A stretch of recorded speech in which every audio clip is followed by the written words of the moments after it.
In our last class, we have seen what is range and coefficient of range, some problems on range and coefficient of range, and what is quartiles for raw data and discrete data. In this presentation, I am going to teach you what is quartile for continuous data and some problems on quartile deviation. Let us recall our definition of quartiles. There are three quartiles which is denoted by Q1, Q2 and Q3. I already told you our second quartile is equal to median. So second quartile formula is equal to median formula, and I already gave you the quartiles for raw data formula and discrete data formula, and we have solved some problems on raw data and discrete data. In this presentation we are going to see quartiles for continuous data. So our formula for continuous data is Q1 is equal to L plus N by 4 minus M divided by F into C.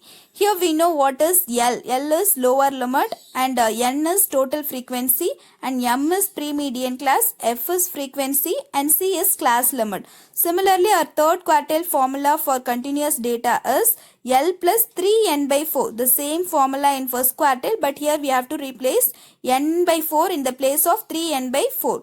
3N by 4 minus M divided by F into C. So our quartile deviation formula is Q3 minus Q1 divided by 2, and coefficient of quartile deviation formula is Q3 minus Q1 divided by Q3 plus Q1. Let us see one example. Calculate quartiles from the following data. The given data are continuous data are given because the class interval and frequencies are given. So that this is continuous data question. So we have to find for continuous data for quartiles. So first we have to construct a table. First column is class interval, second column is frequency, third column is cumulative frequency. We have to find cumulative frequency by using our frequencies. So in first frequency value is 10, so that cumulative frequency values first value is also 10. So second frequency value is 20, so you have to add 20 plus first frequency 10. So you will get 30, which is your second cumulative frequency. Like that you have to add first 3 frequency, 35 plus 20 plus 10, you will get 65, which is your third cumulative frequency. And then you have to add first 4 frequency, 40 plus 35 plus 20 plus 10, which is 105, which is your fourth cumulative frequency. Like that you have to add one by one, you will get your cumulative frequency. And next you have to find the total frequency, which is caps N or summation F. So you will get 170. So now we have to compare this total frequency into your last cumulative frequency, which is both are equal, so that your cumulative frequency values are correct.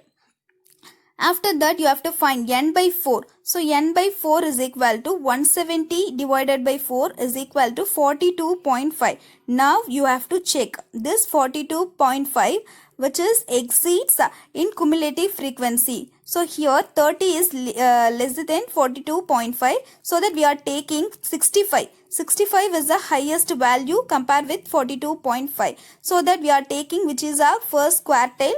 The corresponding class interval is 20 to 30 and the frequency is 35. Now we have to find our first quartile by using a continuous data formula. L plus N by 4 minus M divided by F into C. So N by 4 is equal to 42.5. L is lower limit. So in this our lower limit is 20 to 30. Our lower limit is 20. So we are taking L is equal to 20 and pre-median class small m is equal to 30. So our quartile is 65. The before term is 30, which is our pre-median class. So small m is equal to 30 and frequency, the corresponding frequency is 35. Now we have to substitute all these values into our formula. So you will get Q1 is equal to 23.5714, which is our first quartile. We have to find third quartile. Q3 is equal to L plus 3 of N by 4 minus M divided by F into C.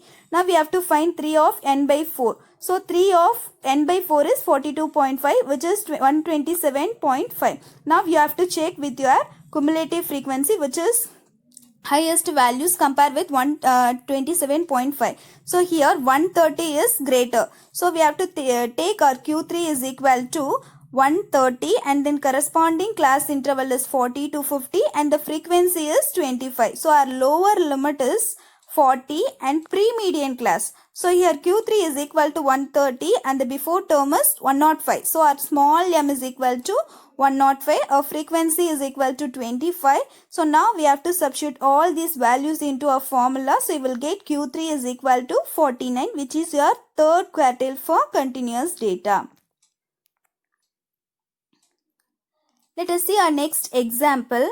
Find the quartile deviation and coefficient of deviation from the following table. So here discrete data are given. So we have to construct an table. Class interval, frequency and cumulative frequency are given. So in class interval, our weight values are given. In frequency, our number of workers values are given. In cumulative frequency, we have to find cumulative frequency. We know how to find cumulative frequency. Our first value in frequency is as it is in cumulative frequency, and then we have to add first two values in frequency, 3 plus 1, which is 4 in cumulative frequency, second value, and then 5 plus 3 plus 1, first 3 frequency, addition of first 3 frequency, 5 plus 3 plus 1 is equal to 9, which is your third cumulative frequency. Like that you have to add 1 by 1. After that you have to find caps n. So here our caps n is equal to 31. So if you find our frequency, total frequency, which is 31, you will get 31. So that 31 is your caps n value. Here the discrete data formula is Q1 is equal to caps n plus 1 by 4th observation. So that caps n value is 31 plus 1 by 4, which is 31 plus 1 is 32 divided by 4. So 32 divided by 4 is equal to 8. So what is our 8th observation? So you have to check with your cumulative frequency, which is more than 8. 9 is the greater value compared with 8. So 9, we are taking 9 as your first quartile. The corresponding class interval is 62. Corresponding value data is 62 and frequency is 5. So you are taking your Q1 is equal to corresponding class interval, which is 62. So your quartile, first quartile is equal to 62. Similarly, you have to find for third quartile. Our third quartile formula is 3 of n plus 1 by 4th observation.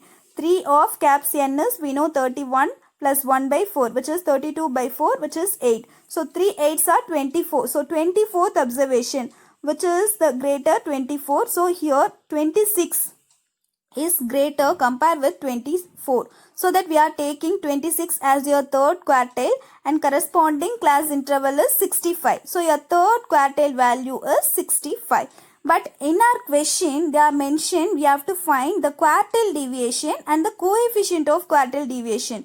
So what is the formula for quartile deviation?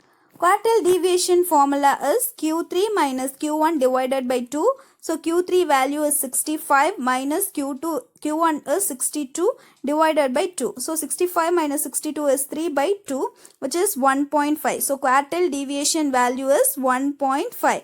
And coefficient of quartile deviation formula is Q3 minus Q1 divided by Q3 plus Q1, which is 65 minus 62 divided by 65 plus 62, which is 3 by 127. The value of coefficient of quartile deviation is 0.0236.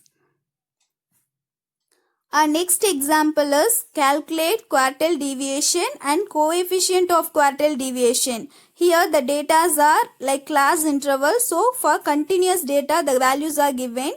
So we have to find for continuous data quartile deviation and coefficient of quartile deviation. Here you can see class intervals are like 5 to 8, 9 to 12, 13 to 60. So these are not continuous. So you have to change first. These are the continuous data and then you have to find the values. In solution, your first column is given class interval and second column is given frequency. In our third column, we are finding the new class interval by using our old class interval, which is 5 to 8. So you have to subtract 0.5 into your lower limit and add 0.5 into your upper limit, so that you will get your new class interval 4.5 to 8.5. Similarly, in second class interval, you have to subtract 0.5 from 9 and add 0.5 from 12. So you will get 8.5 to 12.5. Like that, you have to subtract 0.5 from lower limit and add 0.5 from upper limit. So you will get your new true value of class interval that is given in third column. And then cumulative frequency. You know how to find cumulative frequency. By using your frequency, you can find your cumulative frequency. In frequency, your first value is 6 and the cumulative frequency is also in first value is 6. Next, you have to add your first two frequency. 10 plus 6, you will get 16, which is your second cumulative frequency. And you have to add first three frequency. 6 plus 10 plus 18, you will get 34, which is your third cumulative frequency. Like that, you have to add one by one, you will get your cumulative frequency values. And then find total frequency. Caps n is equal to 110 by 4, which is your caps n value is 110, but you have to find n by 4th item. So that n by 4 is equal to 110 by 4, which is 27.5. Now we have to find the exceed. Which value is exceed? 27.5. Here 34 is highest value compared with 27.5. So our first quartile is 34. The corresponding class interval is 13 to 16. And then true value of class interval is 12.5 to 16.5. So, but we have take this value alone. The new class interval 12.5 to 16.5. And the corresponding frequency is 18. So, our lower limit is 12.5 and then n by 4 value is 27.5 and pre-median class, which is 34's before term is 16. So, that our pre-median class small m is equal to 16, f is equal to 18 and c is equal to 4. So, you will get your Q1 quartile, first quartile is equal to 15.0556.